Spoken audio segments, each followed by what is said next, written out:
Ketika seseorang meninggal dunia, dunia yang selama ini ia kenal berubah dalam sekejap. Semua suara yang dulu menghibur kini menghilang.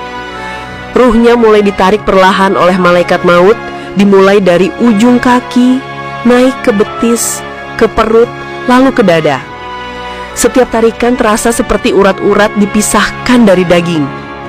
Dalam sebuah riwayat disebutkan, saat ruh dicabut, rasa sakitnya lebih perih daripada 1000 tusukan pedang. Tapi tubuhnya kini diam, tidak mampu menjerit atau meronta, sebab yang berteriak bukan jasadnya, melainkan ruhnya sendiri. Ketika ruh itu mencapai tenggorokannya, pandangan matanya memucat. Itulah detik antara hidup dan mati. Ia ingin berkata sesuatu, ingin meminta ampun, ingin menyesal, tapi lidahnya keluh. Allah telah menutup segala pintu kesempatan. Malaikat maut memegang ruh itu dengan lembut bagi orang beriman, namun sangat keras bagi orang yang durhaka. Bagi yang beriman, ruhnya keluar seperti tetesan air dari mulut kendi. Tapi bagi yang fasik, ia tercabut seperti bulu dari daging yang basah.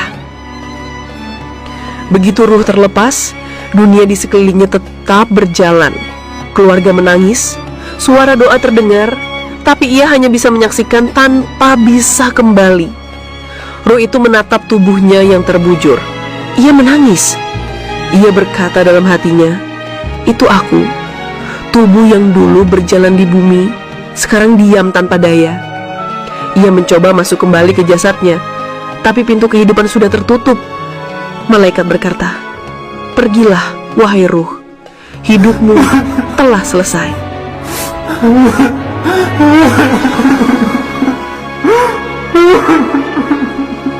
Namun belum berakhir di situ.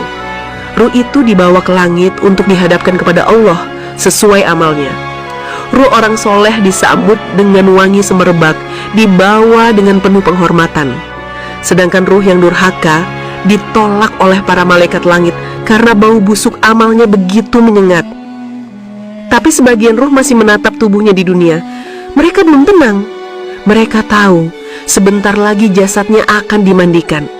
Dan di saat itu mereka akan merasakan sesuatu yang lebih dalam daripada rasa sakit kematian. Ruh itu bergetar di sekitar tubuhnya, menunggu apa yang akan terjadi. Ia mendengar langkah kaki orang-orang yang menyiapkan air, kain kafan dan sabun. Ia tahu mereka hanya ingin berbuat baik, tapi ruh itu takut. Karena setiap tetes air yang menyentuh tubuhnya, setiap gesekan tangan yang membersihkan kotorannya akan terasa bagai tusukan api bagi ruh yang belum tenang. Ia ingin berteriak, tapi tak seorang pun mendengarnya. Semua ini bukan dongeng. Ini adalah kenyataan yang disebut dalam banyak riwayat dan athar para ulama, bahwa kematian bukan akhir dari kesadaran, melainkan awal dari perjalanan yang panjang. Ruh tetap sadar, tetap merasa, tetap mengingat. Ia menatap tubuhnya, menatap wajah orang-orang yang mencucurkan air mata untuknya, dan mungkin menyesal karena selama hidup ia tak mempersiapkan diri untuk saat seperti ini. Dan disinilah permulaan dari jeritan ruh itu dimulai. Saat tubuh mulai dimandikan, saat air suci menyentuh kulit yang dingin, dan ruh berteriak dengan suara yang tak mampu didengar oleh manusia manapun di dunia. Tubuh itu terbujur di atas papan kayu, ditutupi kain putih yang lembab. Di sekelilingnya, keluarga berdiri dengan wajah duka. Air hangat sudah disiapkan, daun bidara ditumbuk, dan sabun wangi telah diaduk ke dalam wadah.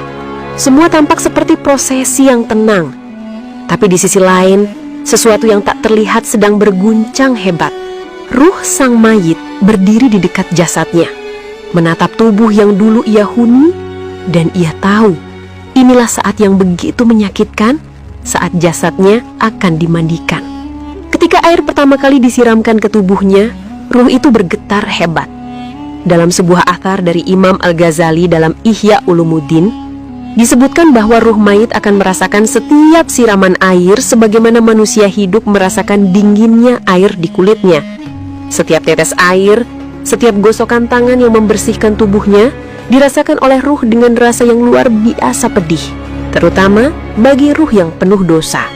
Rasulullah Shallallahu Alaihi Wasallam bersabda dalam sebuah hadis riwayat Ahmad dan Hakim, sesungguhnya mayit itu merasakan sakit sebagaimana sakitnya orang yang hidup, maka perlakukanlah dengan lembut.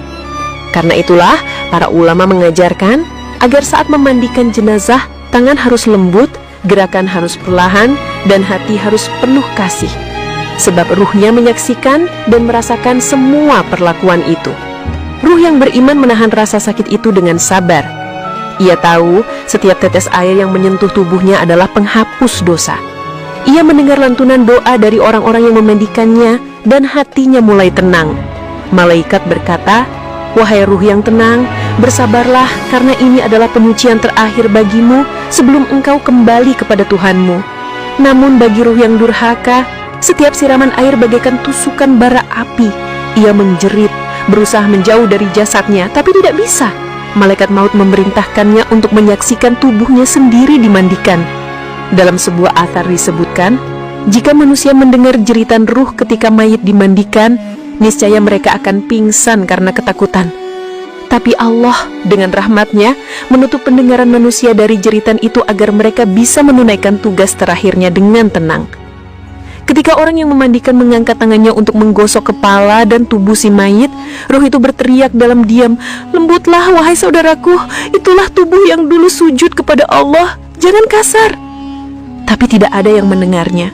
Manusia yang hidup hanya melihat jasad kaku tanpa daya, sedangkan ruhnya melihat dirinya sendiri seolah sedang melalui azab yang tak bisa dihindari. Setelah air terakhir disiramkan, tubuh itu dibersihkan dengan lembut, dikeringkan, lalu diselimuti kain kafan putih. Ruh itu kini mulai merasakan ketenangan yang berbeda. Ia tahu tubuhnya sudah siap untuk dimasukkan ke dalam tanah. Dalam sebuah hadis sahih riwayat Muslim, Rasulullah Shallallahu Alaihi Wasallam bersabda, "Sesungguhnya seorang hamba apabila telah diletakkan di dalam kuburnya dan para pengantar telah pergi meninggalkannya, niscaya ia mendengar suara sandal mereka." Itu artinya ruh masih sadar, masih bisa mendengar, dan masih memahami apa yang sedang terjadi di sekitarnya. Ketika tubuhnya diangkat menuju liang lahat, ruh itu mengikuti di sisi para pengusung. Ia mendengar takbir, doa, dan tangisan keluarga yang mengiringinya. Setiap langkah mereka menambah haru di dalam dadanya. Ruh orang beriman mulai tenang karena malaikat memberinya kabar gembira. "Wahai jiwa yang tenang, kembalilah kepada Tuhanmu dengan hati yang ridha dan diridhoi." Tapi bagi ruh yang durhaka, ketakutan mulai menguasai. Ia tahu yang menunggunya bukan kedamaian, melainkan hisab dan pertanyaan di alam kubur. Saat kain kafan terakhir dililitkan, ruh menatap tubuhnya untuk terakhir kali. Ia mencoba berbicara, tapi tidak ada suara yang keluar. Hanya rasa sesak dan penyesalan yang begitu dalam. Ia ingin kembali ke dunia, ingin memperbaiki amalnya, tapi tak ada lagi waktu.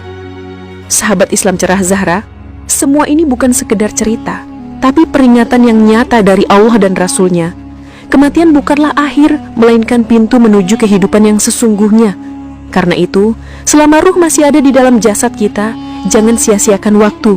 Perbanyak amal, perbanyak taubat, dan siapkan diri untuk hari di mana kita sendiri akan dimandikan. Semoga Allah menjadikan kita termasuk orang yang ruhnya tenang ketika dipanggil, yang dimandikan dengan penuh kasih, dan disambut dengan senyum para malaikat di alam barzah. Wassalamualaikum warahmatullahi wabarakatuh.